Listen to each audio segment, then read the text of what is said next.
महिला परिचारांना सेवेत कायम करण्यात यावे या मागणीसाठी महाराष्ट्र राज्य जिल्हा परिषद महिला परिचर महासंघाशी संलग्न असलेल्या जिल्हा परिषद कर्मचारी महासंघाच्या वतीने धाराशिव जिल्हा परिषदेच्या समोर जोरदार घोषणाबाजी करत आंदोलन करण्यात आले।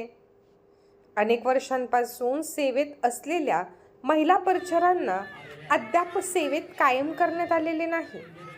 त्या तुलनेत काम अधिक मात्र मानधन तुटपुंजी मिळत असल्याचा आरोप परिचारांनी केला आहे। सर, एवढी मागणी आहे की आम्हाला किमान वेतन लागू करावं। सर, 1966 पासून 20 रुपयापासून आम्ही आता फक्त एप्रिल महिन्यापासून आम्हाला 3000 वाढ झाली आहे। तर 6000 आमचं घर भागते का साहेब? मुलाबाळांचा उदरनिर्वाह किंवा शिक्षणाचा खर्च होत नाही। याच्यामध्ये विधवा परित्यक्ता अशा महिला भरती केलेल्या आहेत।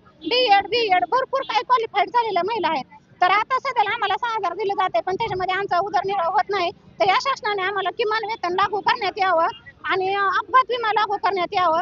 आणि जसं की लसीकरणाला जाताना किंवा ड्युटीवर काम करत असताना भरपूर महिला काय मृत्युमुखी पडलेल्या आहेत। त्यांना कुठल्याही प्रकारचा सुरक्षा कवच देण्यात आलेलं नाही। तर त्यांना सुरक्षा कवच देण्यात यावं, विमा लागू करण्यात यावं, दरवर्षी गणवेश भाऊबीज देण्यात यावं आणि आम्हाला कायमस्वरूपी सेवेत सामावून घ्यावं। साहेब, आम्हाला अर्धा वेळ कर्मचारी म्हणतात आणि दिवसभर आम्ही ड्युटी करतोय।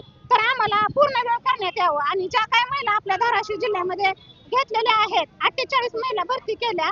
हे बघा, पत्र देखील आम्हाला दिलेलं होतं शासनानं। रिक्त पद आहे, पण त्यांना तात्पुरत्या स्वरूपात घेतले तर त्यांना कायम सेवेमध्ये सामावून घेण्यात यावं। एवढी आमच्या शासनाला कळकळीची विनंती आहे साहेब। धन्यवाद।